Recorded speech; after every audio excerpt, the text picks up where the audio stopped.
So anyway, without any further ado, Bianca.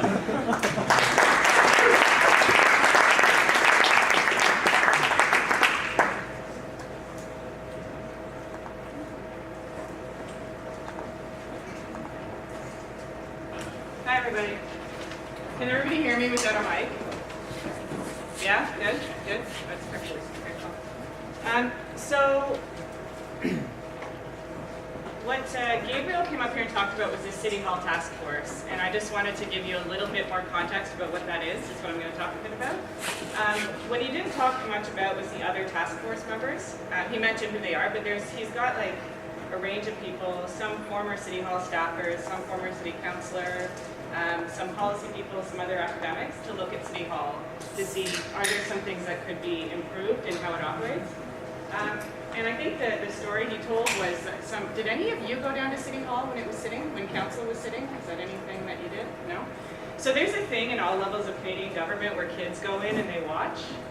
And his story was that his students went in and watched City Council, and people were shocked because it seemed like a kindergarten, totally out of control.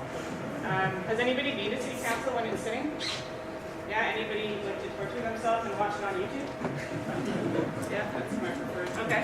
Yeah, so that's sort of what this is about, and just sort of what I'm going to talk about is because I'm background-wise, I worked for 5 years doing public consultation, so I didn't pay so much attention to City Council when it was sitting. It was all the stuff in between City Councils, how communities were trying to influence what happened at City Hall.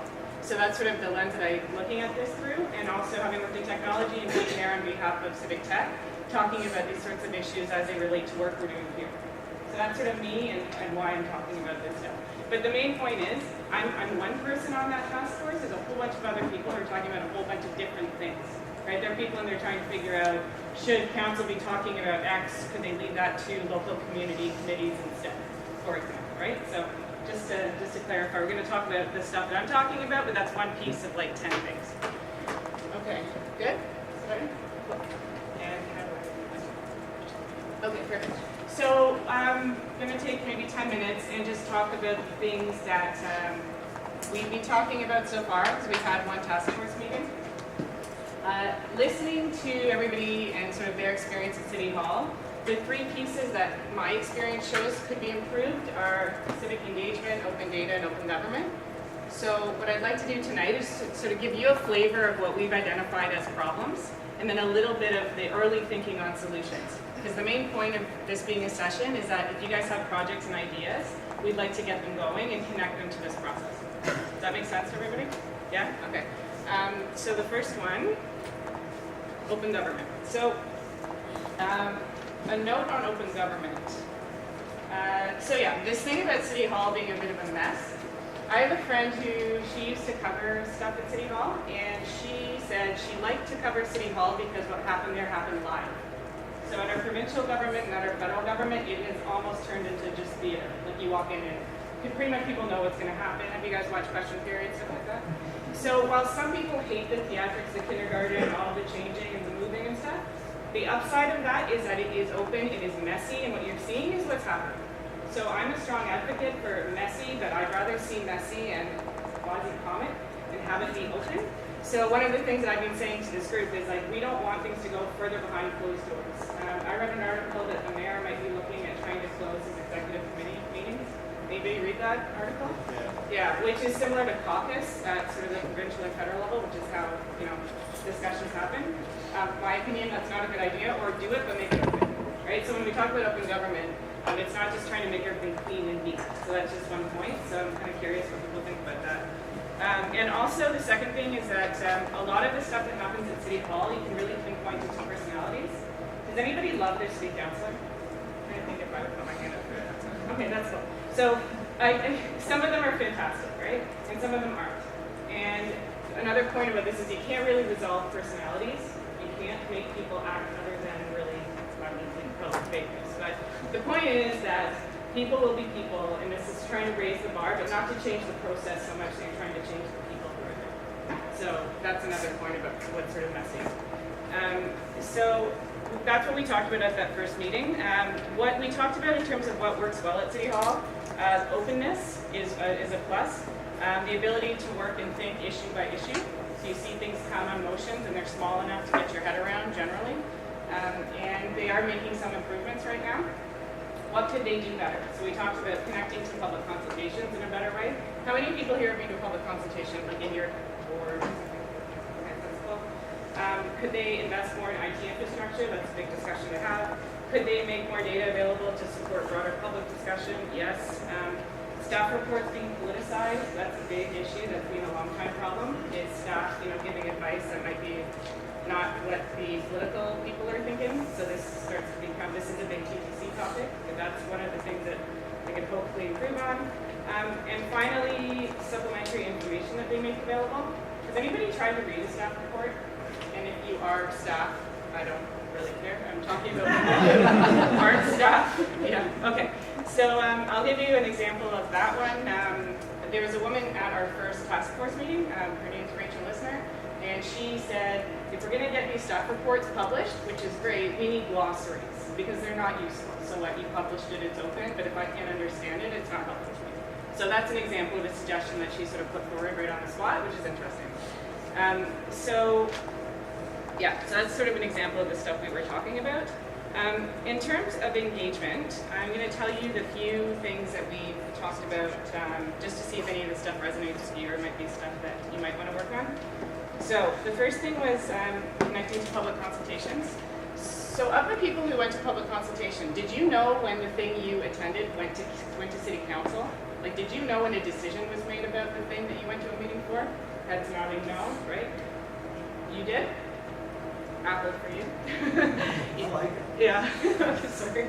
Lone person who knew. But this is an example of an issue where you go to meetings. I used to work at a firm that helped run meetings, so we'd be in charge of sending you emails. Hey, you came to the meeting, great, here's the report. But when our work was done, it sometimes was a year before the thing went to city council, right? So is there a notification improvement that we could do so that people would be able to keep in touch with the thing that they talked about? That was one thing we talked about. There's issues with all of that, but they relate to like storing people's email addresses. I'm not going to go down into where's Denny. So there's things to do with holding information at any government level that makes some of this stuff hard. So I'm not just trying to say they're not doing it because they don't know. But that's an example of something where, do we want a database of all our emails and all the stuff we're interested in existing for all city staff to use? Anybody interested in being part of that database? Right? So there's the other side to it. Deputations. Who's done a deputation? Anybody? Okay, so do you know deputations are when you show up and you have 5 minutes or maybe 3 to say your thing to city council to try to get them to either to support or to get some advice to them. It's been a long time conversation that they're inaccessible. They're run during business hours. You're always getting the same people showing up. So one of the things we've talked about is, could those be done remotely? Is there a way to get other people to participate if they can't show up on the day of the thing? So that's one in the consultation piece. The third thing we talked about on this was notification beyond sort of public consultation, but just things happening in your neighborhood. Because there's a lot of stuff that happens, particularly with developments. When the sign goes up and everybody starts going nuts about the next condo, right? Like, still right now, there's literally that white sign that goes up, right? Like and the city has improved those signs, but is there a way to know more what's happening in your neighborhood? That feels like there could be room for improvement. And a few other things that relate to city council, like support materials, agendas of what's going on there, making sure they're available early. And finally, ways to participate remotely. So you can show up and do a deputation, but what are the other ways you can participate? There's some kind of different consultation tools, voting tools, stuff like that, to broaden sort of online engagement and participation. So that was the stuff related to engagement. So these buckets are a bit messy, but you can go to the next one. So that's kind of open government. Then another thing we talked about was open data. Who knows what open data is? Now let me ask that the other way around. Who doesn't know what open data is? Really? That's a lot of people who know what open data is. Okay, so this is the definition. It's made available by organizations, businesses, and individuals for everyone to access, use, and share. It's supposed to be free to reuse it. You don't have to pay, you don't have to ask for it, it's just available to you. So in terms of better data from the city, the three sort of priority areas that we talked about, one of them is budget data. So Henrik, where are you? Henrik is helping us figure out some specifics about what, how to provide better budget data. Another set of the data that is problematic is lobbying data. So anybody who's trying to follow how money moves through, there's a few different lobbying data sets, but it's not in any cohesive manner. You have to do a lot of work to make sense of it. And then the other one is voting records. So they are available as open data, but not in an easy to use way. So those were three that we identified as priorities. Like maybe if they could make that stuff really easily available, it would be a good thing. And then I think sort of the final chunk of stuff that we talked about was projects, some very particular projects. So who knows TIMIS, the Meeting Management and Information System? So that is, that's the thing you go to and it says all the agenda items. It has a calendar for when City Hall, for when council sits and when committees sit and sort of the business of City Hall. They've been working on a 2.0 version for a while. So one of the suggestions, I'm looking at Pat here, would be to make that second version of building that tool collaborative. So to have some public input on how that tool should work, how it's built. People who use that are really hardcore city people. A lot of journalists use it. I'm not sure how many people just go on there. But look at the annex, residents groups use it, so they know what's going on. So a lot of stakeholders use it. Does every resident in Toronto go there? No. But for a lot of people that are engaged, that might be a good project to look at. And then another one is obviously Henrik's project relating to the budget data. That's one that if we can sort of show some forward motion on presenting budget data in a way it's easier to use, that might be something that people want to do.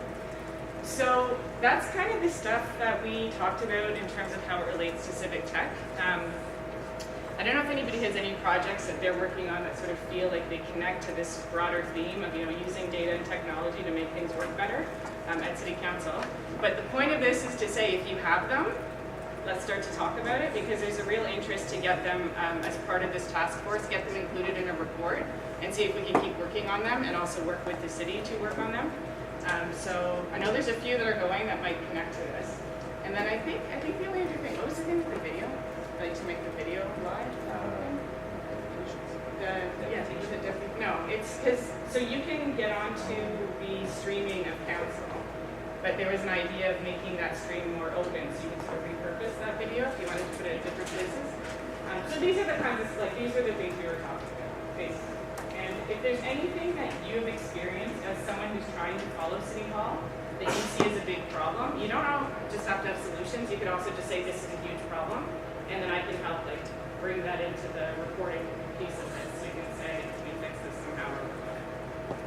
Yeah, so that's my status report from the field about the City Hall task force. I think the only other thing I wanted to show you is the last slide, which, the opportunity here is really to get something done because you've got eyes from the group like this one in terms of U of T being part of it and wanting to do ongoing work, and also City Hall, right? So this is a report that will be presented. So if we can put this thing together and present it, we might get it done in terms of one of these projects or two or three. And then the last thing is that so this is the second meeting of the task force when the full crew is going to be there, and the agenda for this one is to start saying, here are some of the proposed solutions. So if you want to come, it's open to everybody, you just have to register, and it is in this group. So that's that. And then we can just do work on stuff tonight. I don't know if anyone has any questions, but if you do, I'm happy to answer them, and if you don't, I'm happy to get working. Anybody have any questions? Yeah.